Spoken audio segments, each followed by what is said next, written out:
right. I figured I might as well answer some questions on live. So if anyone has any questions that pop up during the time that I am working on some, answering some questions, I'd be able to help out. So if you guys have any questions, feel free to comment, but do make sure you're commenting on the Facebook page because if you put any questions on the Facebook group, it doesn't actually reach me. Awesome. So let's take a look at some questions and answer the newest posts.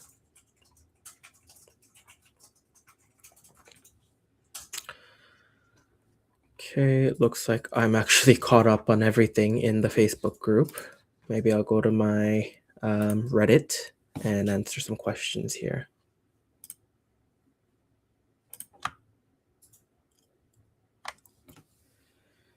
All right, PGWP eligibility.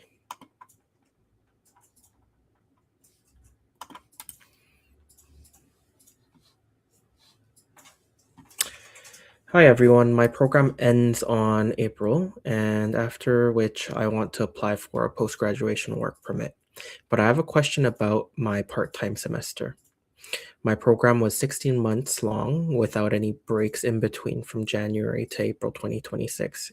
In the second semester, May 2025, I had to take 3 courses, out of which 2 were core courses, which I had to take regardless, and 1 was an elective. Since the semester was in summer, the elective courses were quite limited, and 1 elective was already taken by me in the previous semester. Now, without such limited options available, I enrolled in an elective I wasn't interested in and tried taking it, but realized halfway that the course wasn't contributing to my knowledge, and it wasn't something I was passionate about. So I dropped the course and got a voluntary withdrawal in my mark sheet because of it. Now, to compensate for the drop, I took 4 courses in my third semester and found an elective which I was interested in. My final semester is co-op and I'm doing a project in it.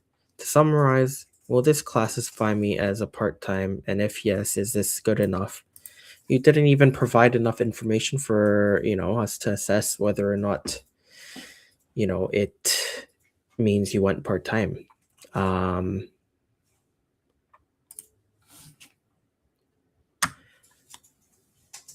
Hi, OP.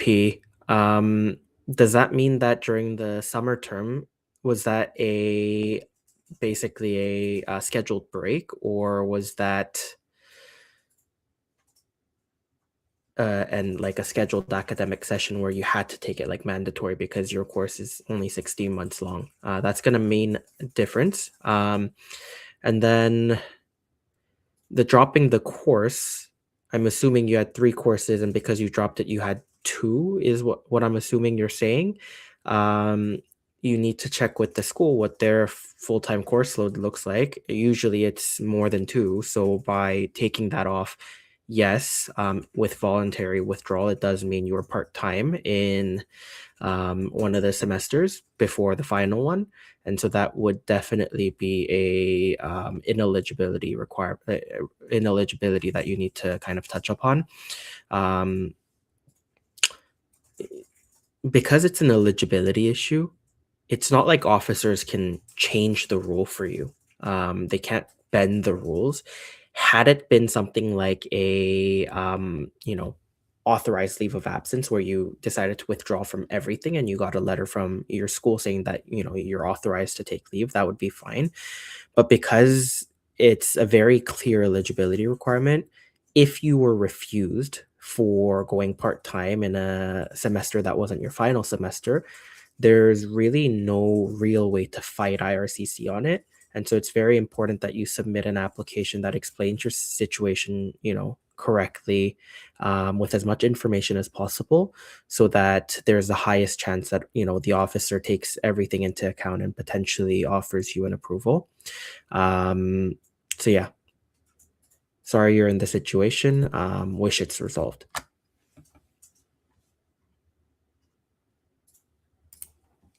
No, that didn't work. Dang. I was supposed to use Whisper Flow, but it didn't work. Hello, hello, hello.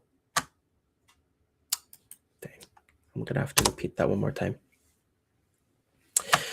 So, OP, I'm not sure exactly what situation you're in, but I'm not sure if your summer semester itself was a scheduled break or if it was a required academic session, because I believe the summer session is where you decided to take a voluntary withdrawal.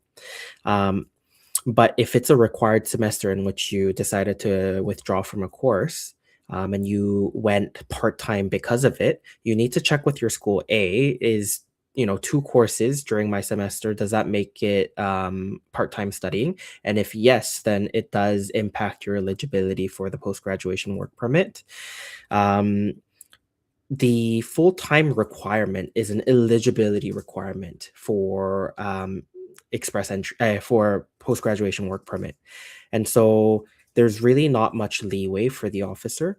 If you do end up getting a refusal for this, there's really no way to combat it because you never met the requirements to begin with. And so for this, it's going to be extremely important for you to prepare an application where you explain the situation very well. So that there's a chance that the officer, considers this information and uses discretion to still approve the post-graduation work permit. Because once refused, there's really no way to try and fix the situation. Wishing you all the best, and I hope you get a positive decision out of it.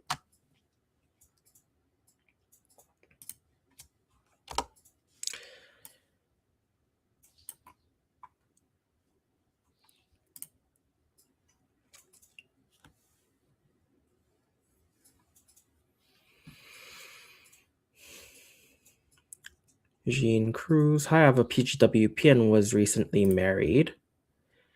I want to change my surname. Is this okay? Do I need to apply for PGWP or can I request for a change of name? So there's no need to change your name for your PGWP if you already have it, but you need to go through legal name change. Um, if you are taking on your husband's surname and you're married, usually your marriage certificate will be enough to prove that you went through a name change. But for anything else, you do need to reach out to the government, and basically you have to register a formal name change.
All right, some more questions coming in. Shagan Malhot applied for a September 20th ghost update.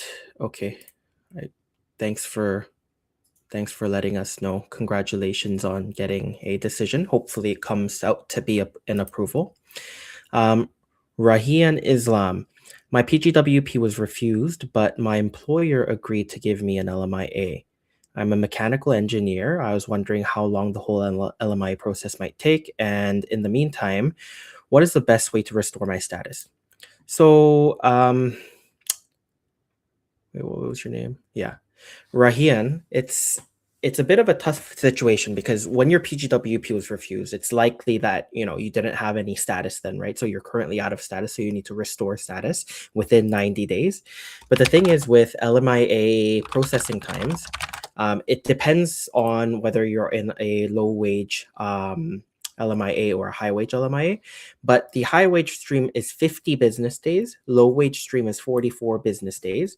And so that's about 2 to 3 months processing that you can expect. On top of the 2 to 3 months processing, you need to take into account the 1 month advertising that the employer needs to do, and how long it takes the employer to actually prepare the application, get all the required documents, and submit. And so, in your situation, I wouldn't say it's impossible, but it does seem quite difficult for you to be able to get this all done within the time required. And then secondly, I don't know what province you're in, but in a province like British Columbia, you also need to apply for the registration certificate to hire foreign workers as an employer. And that process also takes a few months. And so when you add all of those together, we have no idea when the approval is going to be. I mean, we have no idea if you can get approved before your restoration period kind of closes.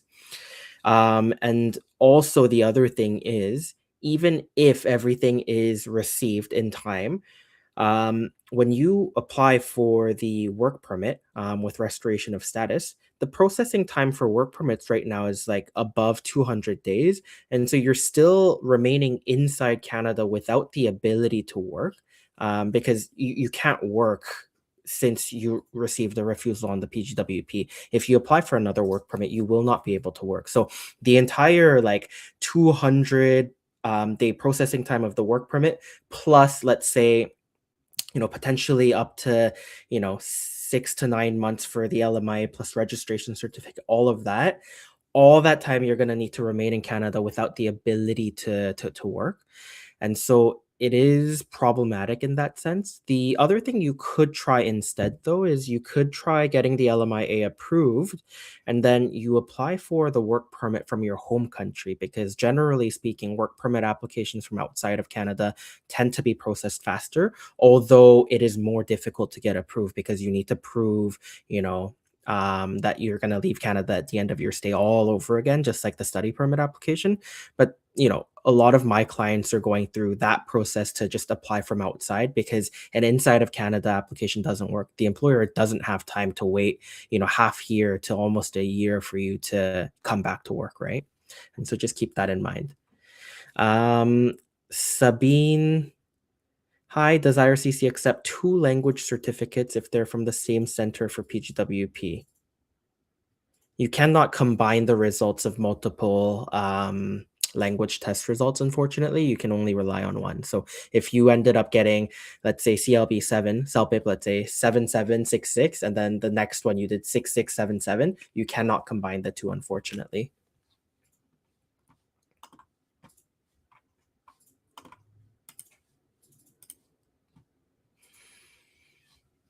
All right, if you guys have any questions, again, feel free to comment, but you do need to comment directly on the Facebook page and not the Facebook group, because if you are commenting on the Facebook group, the comments don't come to me, okay? Traveling with a PGWP letter. Has anyone traveled from Canada to the US and back with only their PGWP approval letter and no TRV? I need to be in New York City for a work conference, debating if I should go, since technically IRCC has an exception for my situation, but wondering if the risks are worth it.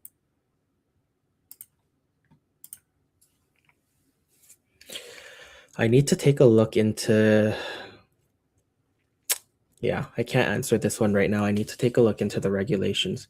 But for anyone, if you guys are wondering, to the best of my knowledge, if you're on maintain status and you go into the US and return, you don't lose maintain status.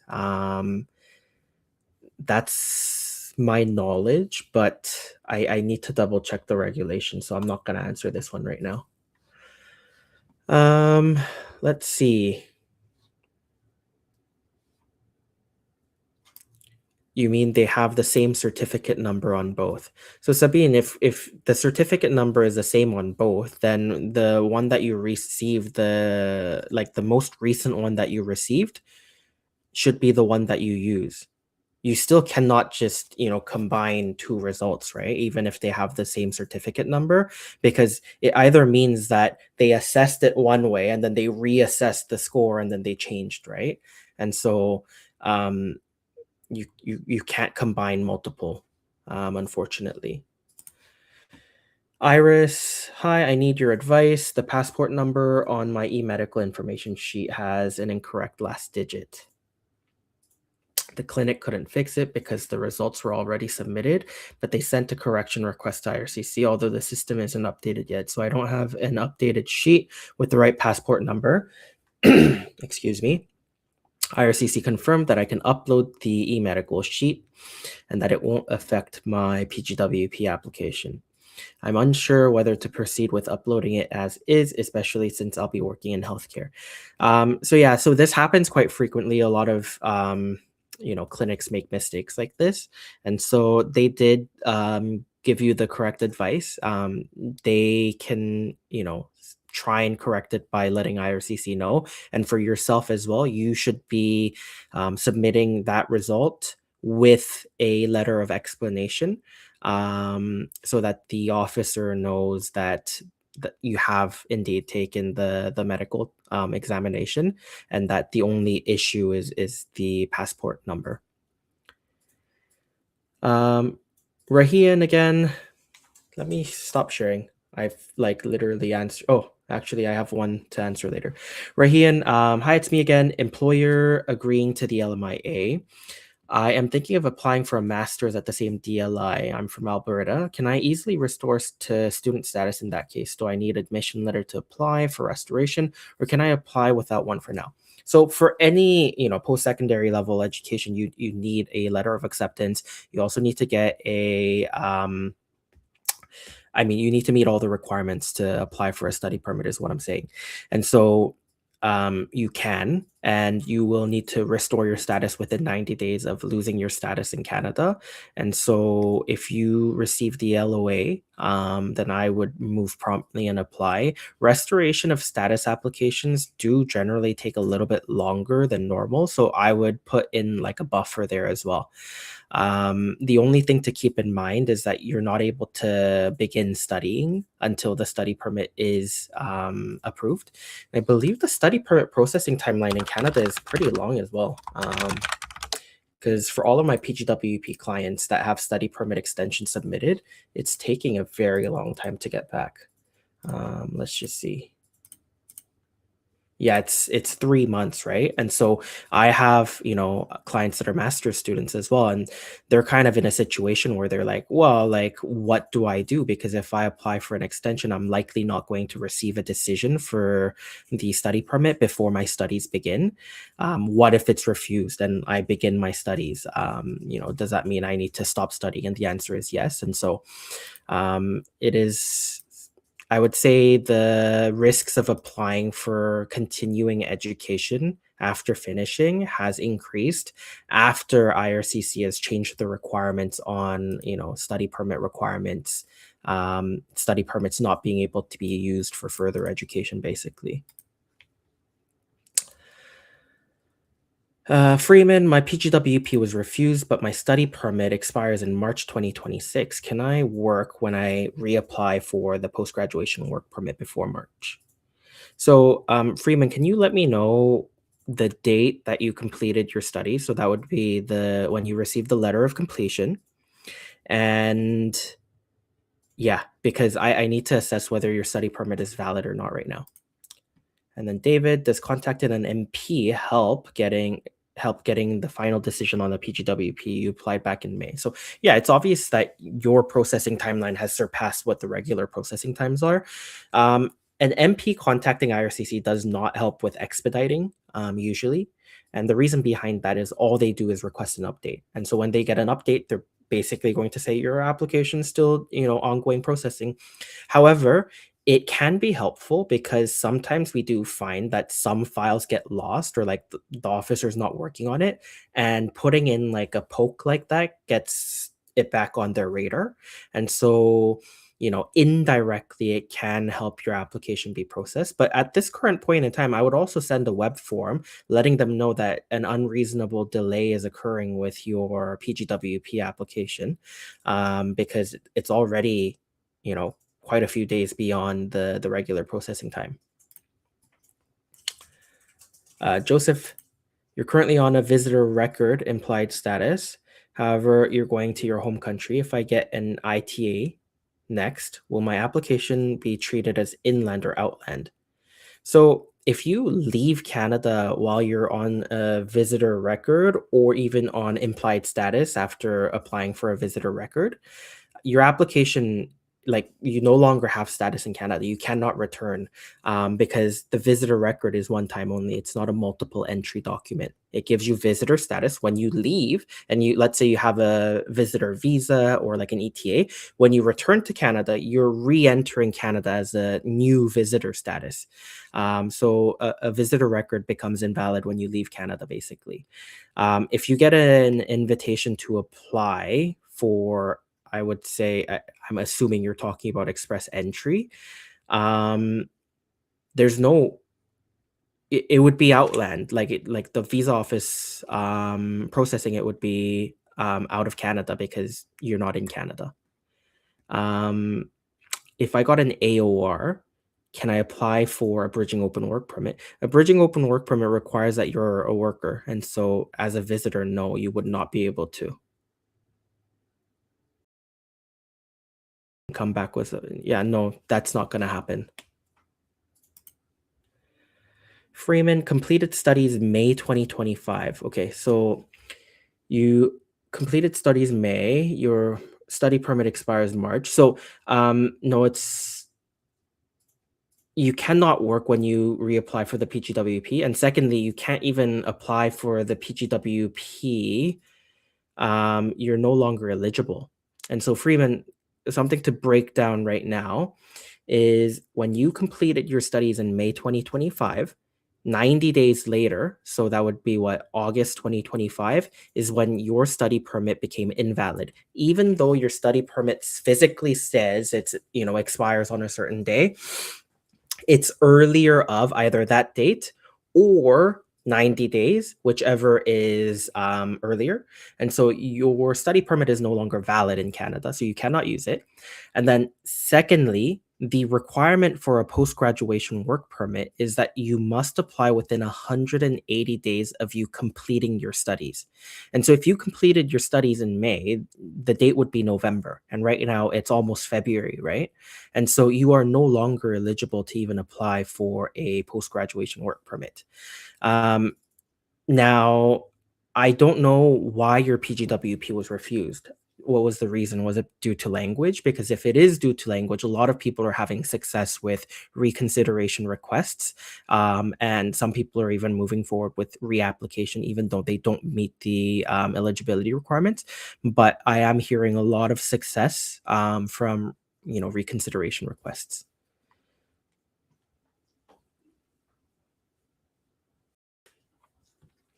Iris, do I have to explain it on a letter of explanation or do I need to attach proof as well? Yeah, so like when you are providing a letter of explanation, any proof is helpful.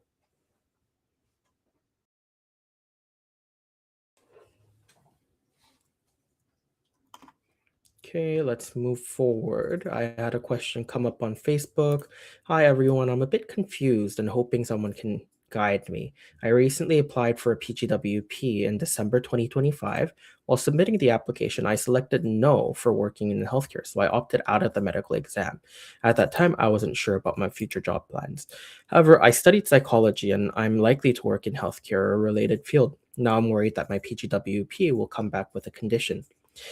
I still haven't received my permit yet. Obviously, it's only been a couple of months. Is there anything I can do now before IRCC issues the permit to avoid getting this condition? Should I do an upfront medical exam and submit it through web form? If the permit is issued with a restriction, What's the process to remove it later?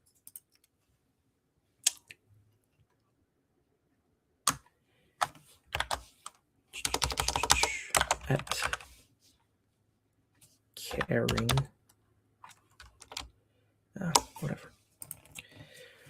So in this situation, you should definitely do the upfront medical exam and upload it via web form because if you don't, then the permit will come back with the condition for sure, and you will not be able to work in healthcare until you amend the conditions on your work permit. Amending the conditions on your work permit, there's no set timeline. Some people get it done within a few months, but many people wait several months for it. And so I would recommend that you do this now, considering it's only been a couple of months since you submitted your post graduation work permit. They should consider it and add it to your file. Just make sure that you web form them, put a letter of explanation, and also call IRCC call center just to make sure everything's been added to your file.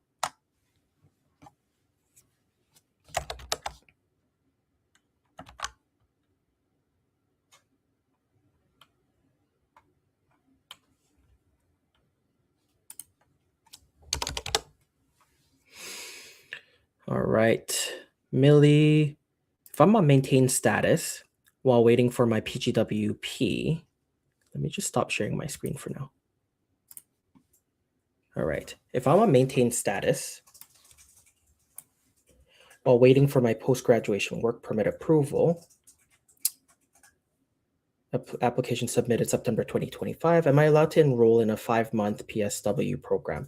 Some sources say this is not permitted. Yeah, you're not eligible to continue studying in Canada. If you wanted to study in Canada, you have to, you need a study permit. A lot of people share information in the Facebook group or, wherever saying that, oh, as long as it's less than 6 months, it's totally fine. But if you take a look at the regulations, it clearly states that you're allowed to study in Canada as a visitor um, under 6 months upon initial entry. And so right now, this is not your initial entry. It's already been, I'm assuming, years since you entered. And so you are not allowed to begin studying anything until you apply for another study permit for that program. A caveat here is if a program is 100% online, it's not considered to be studying, in Canada per se. And so you are allowed to study those types of programs. Liesel, can you change employers while on implied status? I'm assuming that you're on maintained status based on applying for a post-graduation work permit. So it is open. You can work for as many employers as you want. Just make sure that if this application involves also a spousal open work permit, that you update IRCC that your employment has changed and you need to provide all that new information again regarding, what knock tier category it is and whether the SOWP is still valid or not.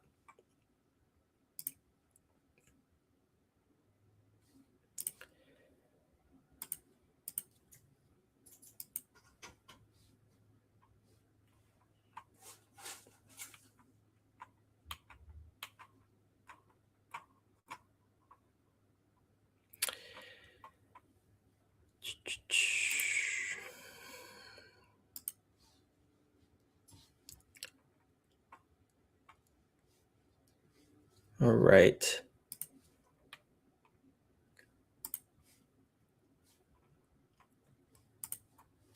And if you guys are finding this content helpful, I definitely recommend, I definitely appreciate if you guys can leave like a like and a comment on the Facebook group or the Facebook page because, it helps reach more people and then more questions come in and I'm able to help as many people as possible.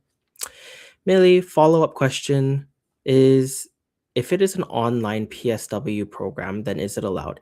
Yeah, if it's 100% online with no requirement for in-person study or in-person testing or anything like that, then it's completely fine.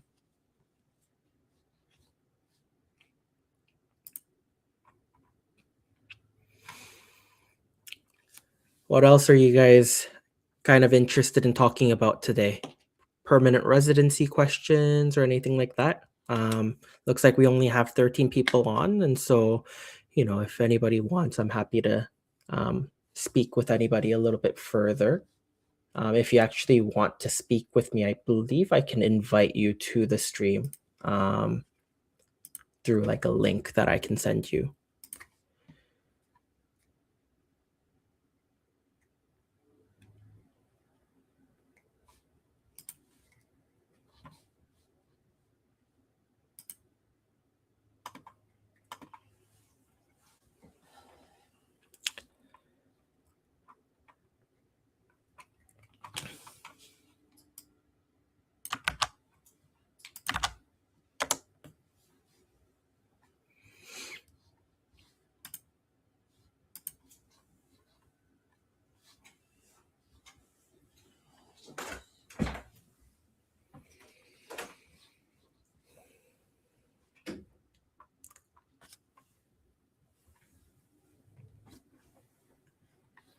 Well, since there's nobody here, should we talk about maybe permanent residency, a pathway for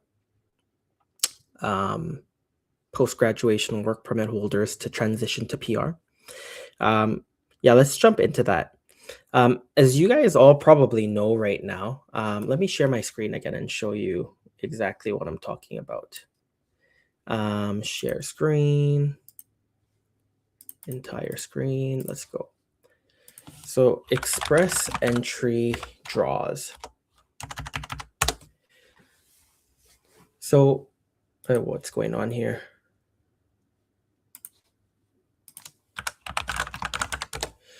So express entry draws recently, as you all probably might know, is high. It's decreasing, but it's been high historically, right? So we take a look at Canadian experience class, 509, 511, 515, 520, 531. The thing is, these are like extremely high scores compared to, historical averages. And so I work with a lot of people that come to Canada to study bachelor's level programs.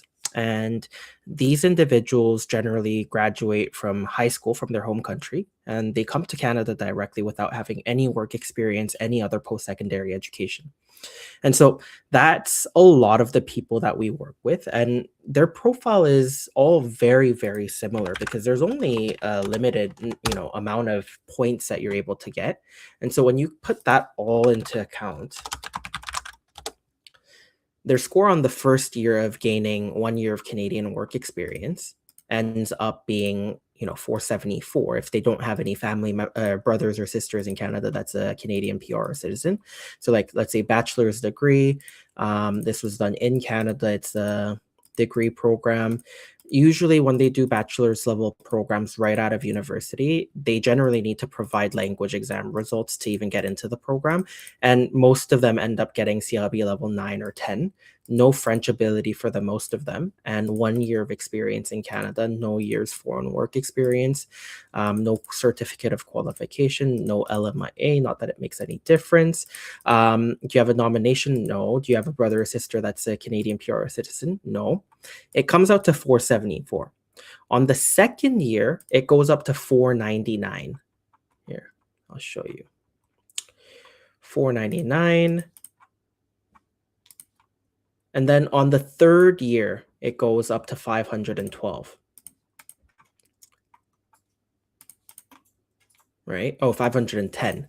And so in situations like this, it's really, really tough for them to compete with scores where, like, on their third year, they still wouldn't have been invited except for potentially the most recent draw.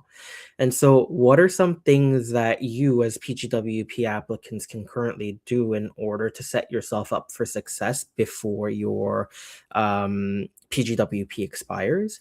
There's a few different things, and I think this is something that many of you may have heard, but the key thing is if you take a look at the results, you're not getting any more points on age.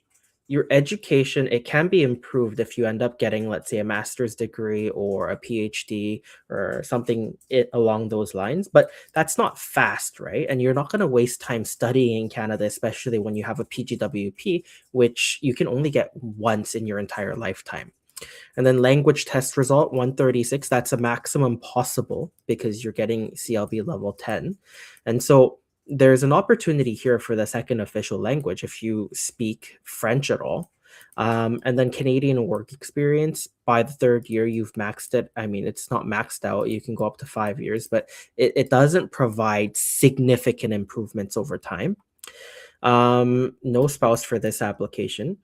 And then skills transferability factors. If you see, you get 0 for foreign work experience. And then you also get 0 for French language skills. So this is why so many people these days are talking about French as well as foreign work experience, because that is literally the only opportunity for you to increase your score.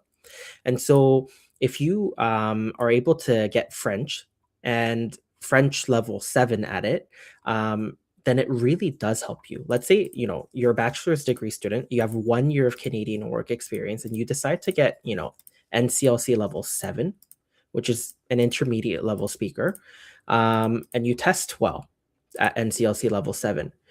Your score for the second official language is only 12, but the section that you really need to pay attention to is actually in the French language skills additional points. You get 50 points. And so with only 1 year of experience in Canada, your score can go up to 536, which not only makes you eligible for all the CEC draws that have happened since, let's say, May 13th, 2025. You would have been invited for all of these. You would also qualify for the French category specific draws. And so 399, 408, these are much lower, right? And so if you are able to get your French to that level, it's an automatic pass to permanent residency. And so that's why everyone is studying. And, if you want some, real life examples of people who have done this, a lot of my clients are able to get this done between 1 to 2 years of, high commitment study. And so it is difficult. Like, I don't speak French myself, and I don't want to learn French. And I'm sure none of you do either. But if you do put in the commitment, over the course of a year or two, it's definitely something attainable. But secondly, for people that really, really are like, I hate language, I suck at language, I failed every single language class during my studies, then it's really not an option, right? So what other pathway is there? And that's the foreign work experience that we've been talking about. So let's take out the French test results, and then let's add 1 year of foreign work experience. Okay, once you do so, you end up getting some points under the skills transferability sections. You can get up to 50 points here. And if you see, you have a very high language proficiency, so CLB level 9 or 10 in English, and you have 1 year of foreign work experience. You get 25 points. And then if you have 1 year of Canadian and 1 year of foreign work experience, you get 13 points. If you end up getting more Canadian work experience, it goes up, okay? But as a result of that, you're getting 38 points added, and your points suddenly on the first year of your work experience in Canada, you get 512 points. And so let's say that over time, you get 2 years of experience. Your score goes up to 549. But a lot of you guys might be asking, what does this matter to me? Like, I'm working in Canada. How am I going to, like, why would I get a foreign job? And so this is a point of conversation for a lot of people, and a lot of people that are trying to speed up the process in which they get permanent residency. It is actually possible for you to get foreign work experience while you're in Canada. And the way you do that is you work remotely for a foreign employer. And then the second thing is you can actually, normally speaking, if you had two Canadian jobs, you couldn't combine the two of them and, claim over 30 hours of work experience. However, when you're claiming for Canadian and foreign work experience, let's say in an ideal world, you are such a good worker that you have 30 hours of work for a Canadian company and 30 hours of work remotely for a foreign company who has no presence at all in Canada, then IRCC actually allows you to claim points and hours for both of those work experiences. And so in a situation like that, you could literally start two jobs and be able to get to a score of 512 within a year.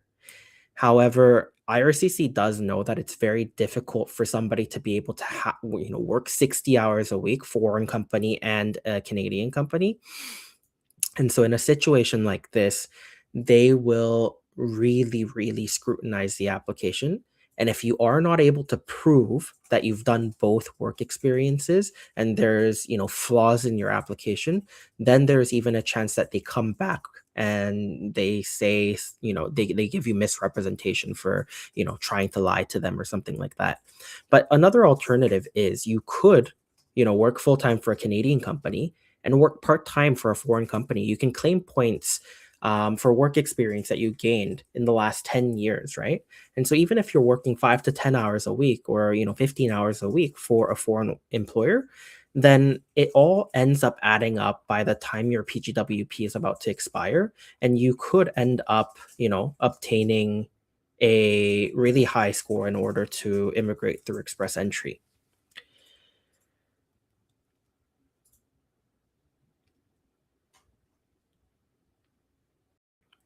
Yeah, Liesel, you can use your expired SIN and just give it to your new employer. But once you get approved, then you can update it. Okay, I think I missed some questions, huh? Okay. I missed Watch Club BD's question as well. My PGWP application was refused due to part-time studies. I was going through a marriage issues, and we had family counselor to seek professional help. During this time, I applied for a reduced course load from the university and got approval. Hence, I continued part time. Meanwhile, I had a spousal sponsored PR application ongoing. Ultimately, we decided to break things off, and the PR application was withdrawn, and I was left with two part time semesters. I included all letters from the university, therapist, and divorce letters, yet PGWP was refused. Is there any chance with a reconsideration request? So I'm sorry to hear about your situation, Watch Club BD. But there's a differentiation with PGWP application where you have an ineligibility versus, let's say, like a non-compliance issue where, you can take a look at the regulations to see if there is a way around it. But in your specific situation, one requirement for the post-graduation work permit is that the eligibility requirement is that you must study full-time in every single semester except for the final one, right?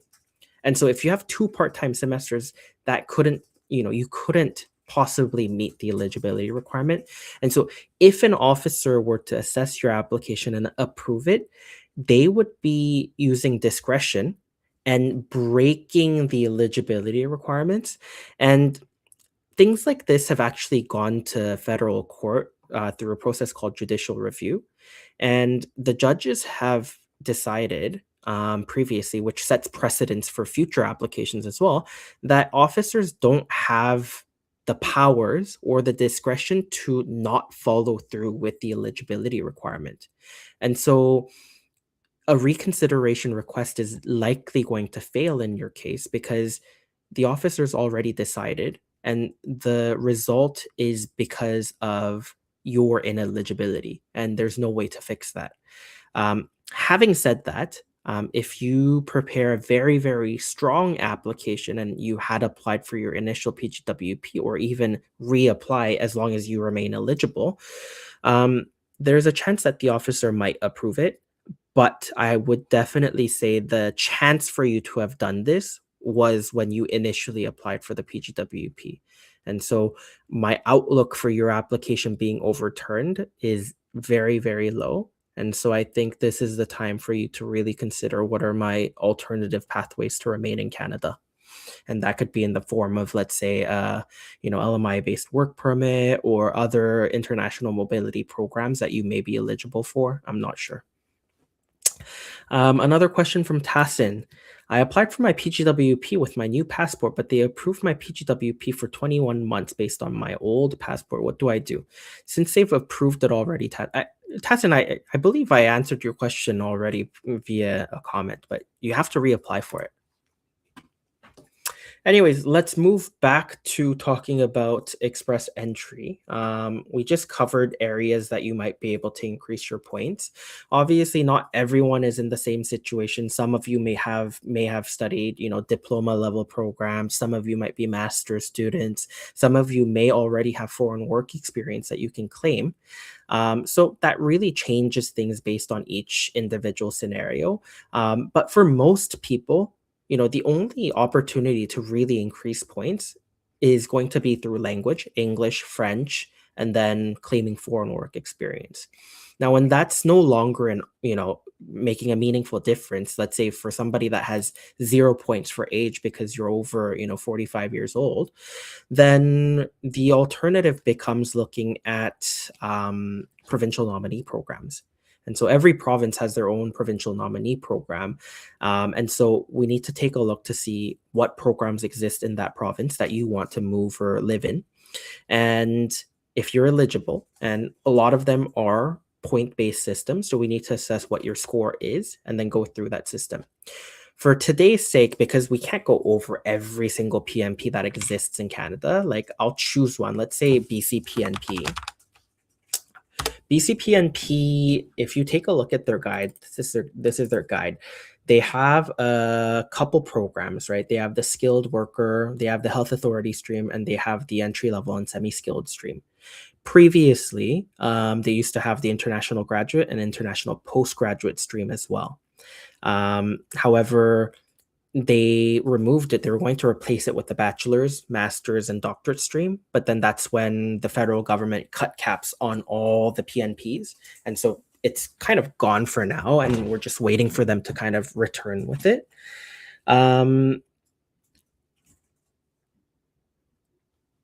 Sorry.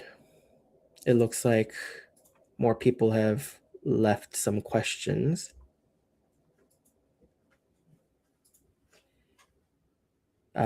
Theo, let's see. I applied for a spousal open work permit and it's already 9 months with no response. And I went back to my country for an emergency. And when I came back, they told me I can't work anymore. And they told me that I only have 6 months to stay in Canada. Please, what should I do? So, Theo, thanks for the comment. Guys, by the way, if you guys find this helpful, please like and comment inside the Facebook group on the Facebook page, because it really helps this reach more people. And if it reaches more people, I can help more people answer all their questions. So, Theo, or Teo, I don't know how you pronounce your name, but the situation is correct. If you leave Canada while you're on maintained status, when you return to Canada, you're not eligible to work. That is the case for almost all work permits, but there's one exception, which is the post-graduation work permit. For some reason, with the post-graduation work permit, if you leave Canada while on maintained status and you come back, you're eligible to continue working. And so I think that's what really screwed up your understanding. And so as a spousal open work permit applicant, you are not eligible to work. And the reason why they said you only have 6 months to stay in Canada is because when you are re-entering Canada, you're entering as a visitor. When you leave Canada while you have maintained status, um, basically, when you leave, you lose maintained status. Even for a PGWP applicant, you lose maintained status the instant you leave Canada. And so when you're returning to Canada, the officer let you in probably because you had a valid ETA or a valid, TRV, visitor visa. So you entered as a visitor, and the 6 months is the temporary stay given to most visitors. And so he's saying you need to either leave Canada before the 6 months is up, or you need to extend your visitor status. And so before your visitor status expires, what you need to do is apply for a visitor record so that you can maintain your stay from a visitor to a visitor. And during all of this time, when your SOWP application comes back approved, then you can start working basically. Susinith, if study permit expires 30th of April, and my course completion date is also 30th of April, is it better to apply for an extension? I mean, course completion date April 30th, but does that mean that you're receiving a letter of completion by that time? Because if you do get a letter of completion on April 30th, then you could technically apply for the PGWP and be on maintained status. But if your last day of class is April 30th and you expect to get, confirmation of graduation a week or two later, then you wouldn't be able to apply for the PGWP with all the documents required, meaning the only choice is to apply for a study permit extension. Watch Club BD, follow-up questions after PGWP refusal. I'm looking at an LMI-based job right now and doing my master's. What other options can I explore? I'm out of status. If I restore my status to a visitor, will I be able to apply for a study permit or a closed work permit within Canada? Visitors cannot generally apply for study permits or closed work permits in Canada. And so I wouldn't really recommend changing your status to a visitor. I forgot what your previous question was. Okay, I haven't spoken to you about masters or anything before. So yeah, like if your application was refused, you have 90 days to restore your status. And so within those 90 days, you could apply for a LMI-based work permit. You could also apply for a study permit. And so, you could use your restoration of status in that regard. The only thing is with the LMI-based work permit, unless your employer already has an approved LMIA, it's very difficult to get the timing right? Because they need to advertise a job for a month. They need to prepare the application, submit the application. The processing time is like 2 to 3 months. And then if they're in like BC or some other provinces, they need to get a registration certificate before they submit, which also takes a few months. And then at the same time, you're not eligible to work after you apply for the work permit because you're currently out of status. You need to wait until you're approved. And the processing timeline is like 220 days. And so, you're likely not going to be working for an entire year. So is that an option? You can decide for yourself. And then secondly, for a study permit, as long as you have a letter of acceptance, sure, like you can apply for the study permit and study, but study permit applications in Canada are taking quite a long time to approve as well, and so it's difficult. But another aspect of this is if you do have an LMIA, if the employer wants to sponsor you, take a look at the processing time for the LMIA from your home country. You could go back, apply, and then come back as well, right? And so that's something you can take a look at.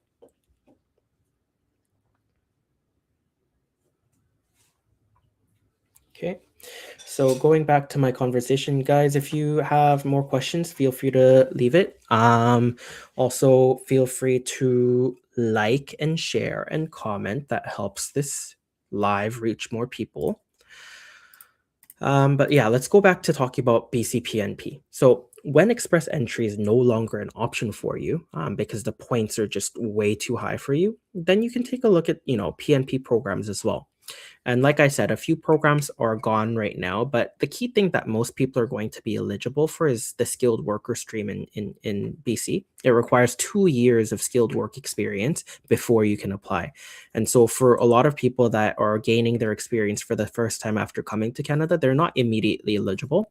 Health authority stream is a little bit special if you work in health in specific occupations, and the health authority gives you support. It's a direct path to PR. It's like you get directly nominated. You can apply for nomination right away instead of waiting for an invitation. But let's not talk about that because not a lot of people have jobs with health authority that are eligible to apply. Let's talk about the skilled worker stream, which is what most people are currently interested in. The thing is, right now, there's no program better than Express Entry, in my opinion, because the BCPMP is so competitive. So we take a look at the skilled worker stream. One of the major requirement is that you gain 2 years of work experience before you can apply. Once you become eligible, it's just like Express Entry. You create a profile and enter the pool, and you get a set of points basically, and you're basically ranked with other candidates. And so they take into account directly related work experience in the occupation of the BC job offer. It needs to be equivalent NOC or higher for the experiences that you can consider directly related.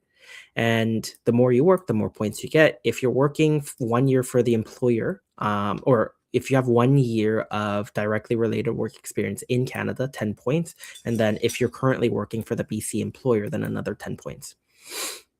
They take into consideration your education, whether you studied in Canada, and whether you have eligible designation. But this one is very limited. It's limited to these occupations right here on screen. Um, Moving on, they take a look into your language. And so if you speak French, the interesting thing with BCPNP is it's not CLB level 7, it's only CLB level 4, right? Then you can get an additional 10 points. But with English 9, you get 30 points. And here is where things get really, really difficult for BCPNP. Is that most recent graduates that are foreign nationals generally don't start with a very, very high wage. But in BCPNP, you get a point extra for every dollar extra you make above what? Above $16 an hour, which is basically minimum wage, right? And so if you were to be making $70 an hour, what is that, like 150K a year or probably more? I don't know. Let's see. The maximum is 70 times 40 a week times 52. That's $145,000 a year. Then you can claim 55 points. But most people are going to be, in the range between $20 to $40. And so that's where things make a significant difference. And that's also why people that have 0 age points go for BCPNP, because they tend to have more experience, more education. And so that's why BCPNP makes more sense for them. And so they take into account your wage, and then you can get points for like regional studies or regional work. And so they take into account, are you in the Metro Vancouver area? 0 points. All the Area 2 locations, 5. If you're working on the island or any other location that's outside of the 5 cities mentioned above, 15 points. And if you studied or worked in those areas, you can get up to another 10 points there, right? So that's the entire thing where they take everything into account. But if you take a look at BCPNP draws that have happened in the past, where is that?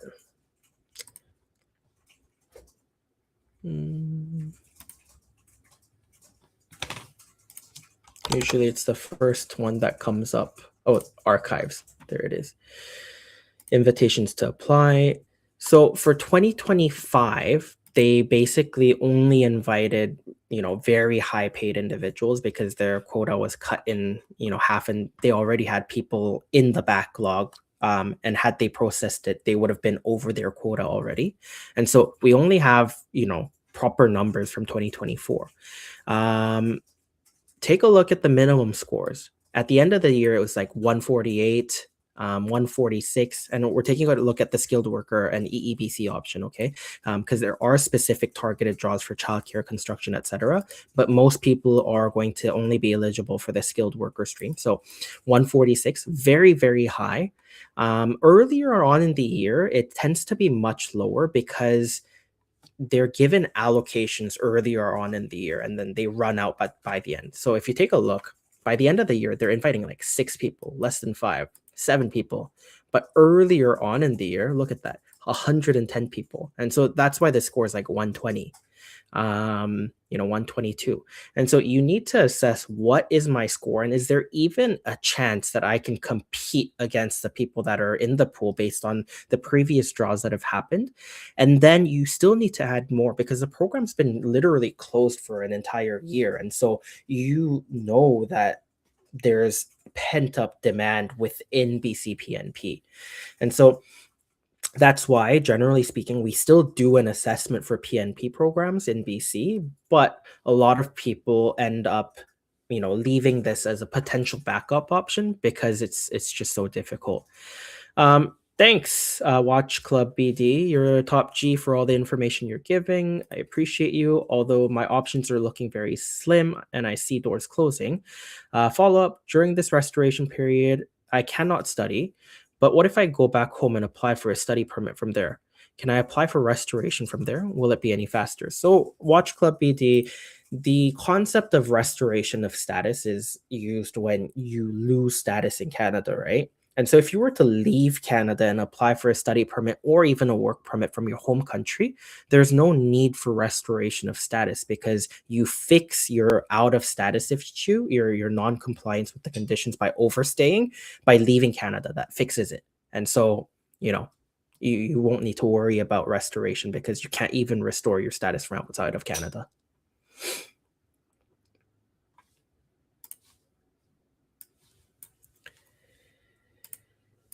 All right, guys.